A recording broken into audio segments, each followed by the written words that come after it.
Bonjour. Alors aujourd'hui on va aborder la notion de développement, donc développer une expression numérique.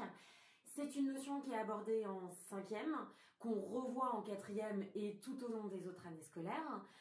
Pour mes élèves de 4e et pour réviser les notions de 5e, on va vraiment prendre des valeurs numériques. Donc pour l'instant on n'introduit pas de lettres, on ne cherche pas à mettre des inconnus dans notre calcul, juste avec des valeurs numériques, on va chercher à développer une expression du type 3 facteur de 5 plus 2. Alors concrètement, qu'est-ce que ça veut dire développer une expression? Ça veut dire que je vais passer d'une multiplication à une addition ou une soustraction. Donc ici j'ai bien une multiplication, mon premier facteur 3, mon deuxième facteur 5 plus 2. Entre les deux, on est d'accord, j'ai une multiplication. Et donc je vais venir développer mon facteur 3 avec le 5 et avec le 2. Si je dois illustrer ce calcul, je vais prendre un grand rectangle qu'on va appeler A, B, C, D.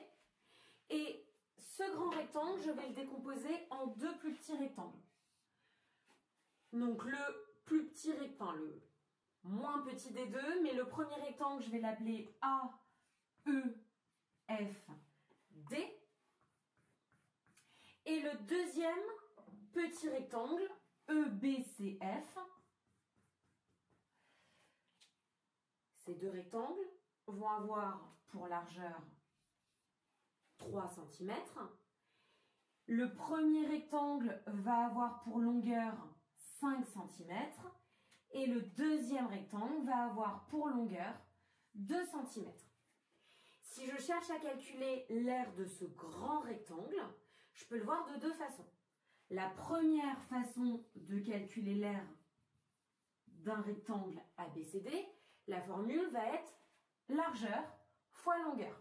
La largeur, on est d'accord, c'est 3.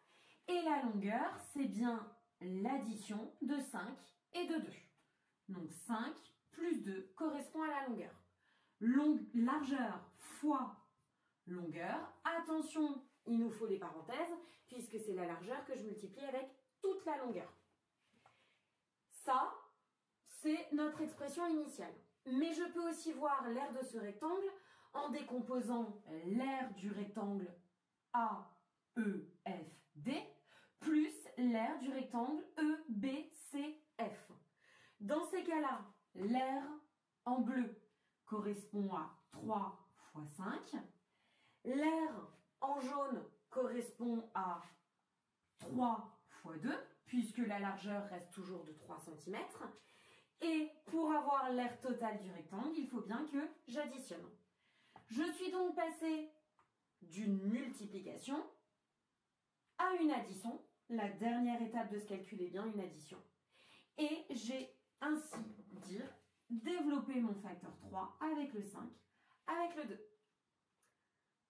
Et donc, on passe à l'application.